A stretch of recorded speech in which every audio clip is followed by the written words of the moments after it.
દર્શન કેવી રીતે થાય, દર્શન કેવા થાય એ ભગવાન શંકર શીખવાડે છે.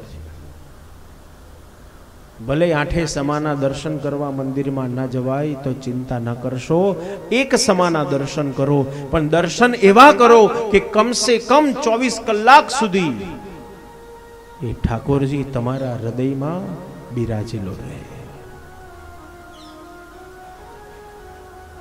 ટેકનોલોજીનો જમાનો છે ને અત્યારે, તો આપણે બધી કોઈ પ્રસંગ ઘરમાં હોય, કોઈ જૂની યાદોને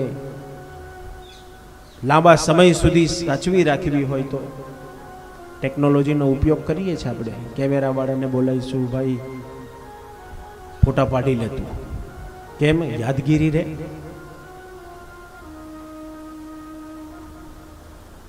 બસ એ જ રીતે ભગવાન શંકર શીખવાડે છે કે એ મંદિરમાં બિરાજમાન થયેલા ભગવાનને તમારા હૃદયમાં લાવવાના. કેવી રીતે લાવવાના? તો તમારી આંખને કેમેરો બનાવવાનો.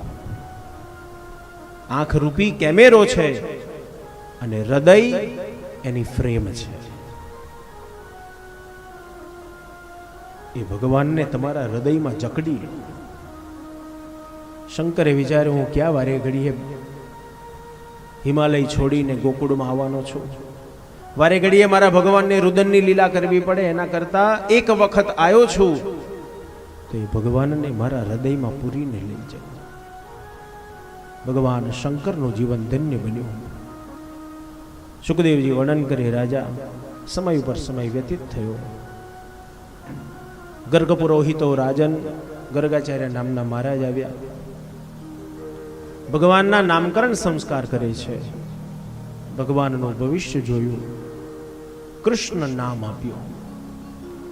માં તારા દીકરાના ઘણા બધા નામ થશે, જેવી જેવી લીલાઓ કરશે તેવા તેવા એના નામ પડતા જશે, પણ એક નામ બહુ પ્રિય બનશે અને તે કૃષ્ણ નામ બહુ પ્રિય થશે. કરશતી ઇતિ કૃષ્ણ. જેણે લોકોની ચિત્તરૂપી ભૂમિ ઉપર પ્રેમરૂપી હળ વડે જેણે ખેતી કરી છે તે કૃષ્ણ છે.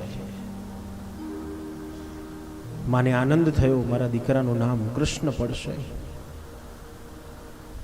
ગર્ગાચાર્યને જે મોહ લાગ્યો તો એ મોહ ભગવાને દૂર કર્યો. પોતાના ચતુર્ભુજ રૂપના દર્શન ગર્ગાચાર્યને કરાવ્યા. સમય ઉપર સમય વ્યતીત થયો. કંસે બધા રાક્ષસોને ભેગા કર્યા. કામ સોંપ્યું, ગોકુળમાં જઈ તાજા જન્મેલા બાળકને મારવાનું. આ કામ કોણ કરશે? અને પૂતનાએ આ કામ ઉપાડ્યું. કોણ છે પૂતના? પૂત એટલે પવિત્ર અને ના એટલે નથી. જેનું મન પવિત્ર નથી તે પૂતના છે. પૂતના આવી ગોકુળમાં સુંદરી બની ગઈ. એક એકના ઘરમાં જાય, તાજું જન્મેલું બાળક જુએ, પૂતના મારી નાખે.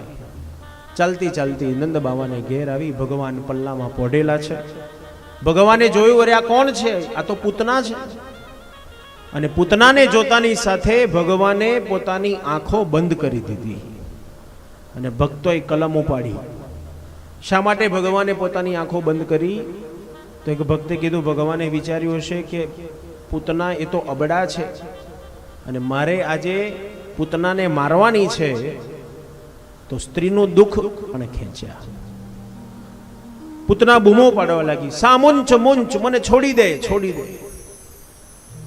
ભગવાન પૂતનાને કહેવા લાગ્યા, પૂતના, હું જેને એક વખત પકડું છું ને એને ક્યારેય છોડતો નથી. આજે મેં તને પકડી છે તો હું તને છોડવાનો નથી. પૂતનાના પ્રાણ ખેંચાયા અને પ્રાણ ખેંચાતાની સાથે પૂતના રાક્ષસ બની ગઈ.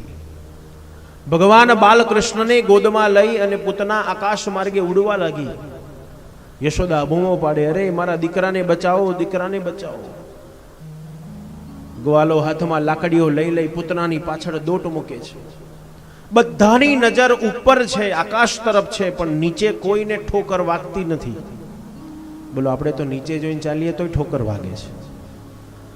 અને બોલો, ઠોકર વાગે તો આપણા મુખમાંથી કયો શબ્દ નીકળે? પહેલો, ફલાણી ગાર બોલી એટલે મન ઠોકર વાગી. હવે તો બિચારી ક્યાંય દૂર બેઠી હોય ને કશું જાણતી ના હોય. આપણે નીચે જોઈને ચાલીએ છીએ તોય ઠોકર વાગે છે, અને વ્રજવાસીઓ બધાની નજર આકાશમાં છે, પણ છતાંય નીચે કોઈને ઠોકર નથી વાગતી. કારણ નજર ક્યાં છે બધાની? આકાશમાં છે? ના.